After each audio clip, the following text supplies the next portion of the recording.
Ուրեմն ամփոփելով 2025 թվականը ուզում եմ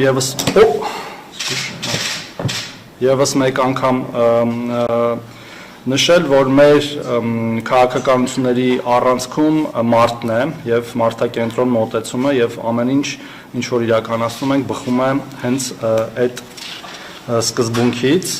եւ ընդհանրապես ես կարծում եմ սա ոչ միայն մեր նախարարության սկզբունքն է, այլև մեր ամբողջ կառավարության եւ մեր բոլոր բարեփոխումները եւ ծրագրերը ըստ էության դրանից են սերվում։ Մի քանի կարևոր բարեփոխումներ, որ իրականացվել են 2025 թվականին, նշեմ, դրանցից երևի չասեմ ամենակարևորը, բայց կարևորներից մեկը ընտանիքների գնահատման նոր համակարգի ներդրումն է,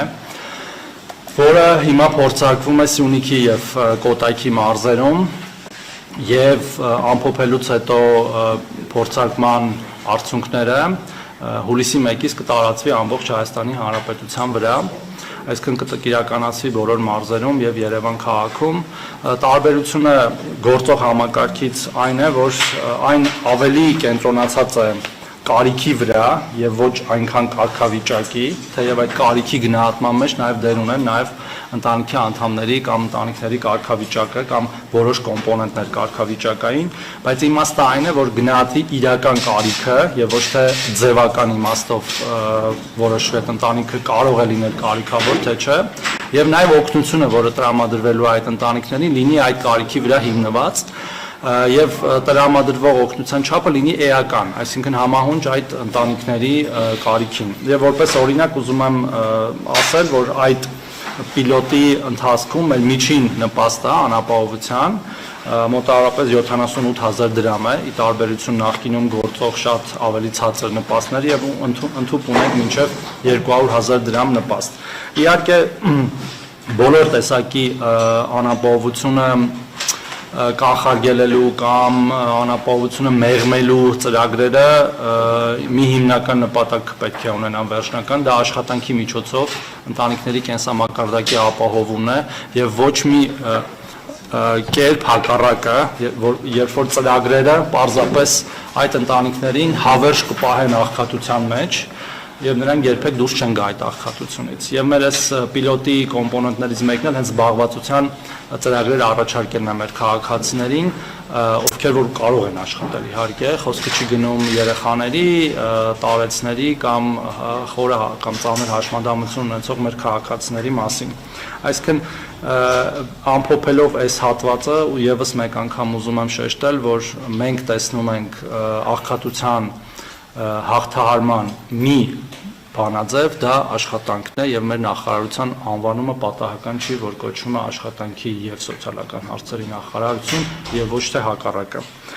Մյուս կարևոր փոփոխությունը, որ իրականացրել ենք 2025 թվականին, որը ունի նաեւ ժողովրդագրական իմաստ, դա երրորդ եւ հաջորդ երեխային տրամադրվող ամսական 50000 դրամների աջակցության ծրագիրը պետական նպաստի վերափոխելն է, որը գործում է 2026 թվականի հունվարի 1-ից եւ փաստացի ինչպես նախկինում էլ այսուհետ եւս ծնված երրորդ եւ հաջորդ յուրաքանչյուր երեխայի համար պետությունը տրամադրելու է պարբերական նպաստ մինչև 6 տարեկան դառնալը ամսական 50000 դրամի չափով եւ հաշվի առնելով, որ նաեւ այդ նպաստները անկախիկ ստանալու եւ անկախիկ եղանակով հետվճարով վճարից օգտվելու պարագայում նաեւ հետվճար է տրվում, այն կարող է դառնալ մինչեւ 60000 դրամ եւ եթե բազմապատկում ենք, դա 4 միլիոնից ավել դրամ է ստացվում մինչեւ 6 տարեկանը, այսինքն էական աջակցություն է ընտանիքներին եւ նաեւ մենք ունենք միջազգային փորձ, որը ասում է, որ պարբերական աջակցությունն է խթանում ծնելիությունը եւ աջակցում ընտանիքներին եւ ոչ թե միանվագ թեկուզ մեծ աջակցությունը եւ նաեւ դրանով է ինչ որ չափով պայմանավորված միանվագ ծննդյան նպաստների համահարթեցումը, երբ որ մենք առաջի եւ երկրորդ երեխաների ծննդյան նպաստը 300000 դրամից դարձրել ենք 500000 դրամ եւ ըստ էության հանել ենք կարգաթվով պայմանավորված տարբերությունները։ Մյուս ծրագիրը, որին մասամբ անդրադարձա եւ որը հիմա լայն թափով պետք է ուժի մեջ մտնի, դա հետվճարից տրամադրվող տոկոսի բարձրացումն է։ Դուք գիտեք, որ 2025 թվականին այն եղել է 12% եւ մինչեւ 6000 դրամ, բայց հունվարի 1-ից այն դարձել է 20% եւ 10000 դրամ բոլոր կենսաթոշակառուների եւ նպաստառուների համար։ Խոսքը 660,000 մեկ քաղաքացիների է վերաբերում եւ նրանցից 380,000-ը արդեն իսկ օգտվում են այդ ծրագրից եւ դա նշանակում է, որ այն պոպուլյար ըստ էության զանգվածային ծրագիր է եւ չունի որևէ խնդիր ըստ էության այն քաղաքացիների համար, որոնք որ նախընտրում են օգտվել այդ ծրագրից եւ ես ուզում եմ ասել, որ մինչ օրս ծրագրի շրջանակներում վերադարձվել է 31 միլիարդ դրամ այդ ծրագրի շրջանակներում, այսինքն այդքանով ավել վճարը իրականացվել մեր քաղաքացիներին։ Գիտեք նաև մեր մյուս հետվճարի ծրագրի մասին, որը վերաբերում է բոլոր քաղաքացիներին 2%-ի չափով եւ եթե մեր կենսաթոշակառուները եւ նպաստառուները նախընտրեն ունենալ արկա քարտ, վիզա կամ մաստերքարտի փոխարեն, նրանք կարող են նաև հավելյալ եւս 2% ստանալ իրենց կենսաթոշակներից եւ նպաստներից անկանխիկ առևտուր իրականացնելու դեպքում։ Մյուս կարևոր փոփոխությունը, որ արել են եւ անում ենք հիմա, դա բոլորը իրար հետ ըստ էության փոխկապակցված անկանխիկի ամբողջական անցումն է։ Այս մասով շատ են եղել շահարկումներ, նորից թվերով եմ ուզում պատասխանել այդ շահարկումներին։ Մենք դեկտեմբերի, այսինքն նույնիսկ դեկտեմբերի չէ, հունվարի փոխանցումների դրությամբ, այսինքն բառիս ուղիղ իմաստով մի քանի օր առաջ կատարված փոխանցումների իմաստով ունենք ընդամենը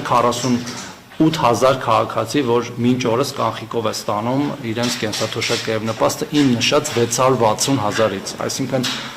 ճնշող մեծամասնությունը արդեն իսկ իրենց նպաստները եւ կենսաթոշակները ստանում է անկանխիկ եւ մենք պատրաստվում ենք մնացած բոլոր քաղաքացիներին նույնպես վճարել անկանխիկը ավելի հարմարավետ է, անկանխիկը ավելի անվտանգ է եւ անկանխիկը ավելի նաեւ ֆինանսապես ձեռնտու է։ Եվ մենք հիմա մեր գործընկերների հետ, բանկերի, կենտրոնական բանկի հետ աշխատում ենք, որպեսզի այն մեր քաղաքացիների համար, որոնք խնդիրներ կունենան բանկ այցելելու, որտեղ հենաշարժողական կամ այլ տեսակի խնդիրներ կունենան, այդ հարցը լուծենք։ Այսինքն ես ուզում եմ միանգամից փարատեմ այն մտահոգությունները, որ եթե կլինեն քաղաքացիներ, որոնք որ խնդիր կունենան տարբեր հենաշարժական եւ այլ տիպի, մենք նրանց հարցը կլուծենք մեր գործընկերների միջոցով, ինչու ոչ նաև մեր միասնական սոցիալական ծառայության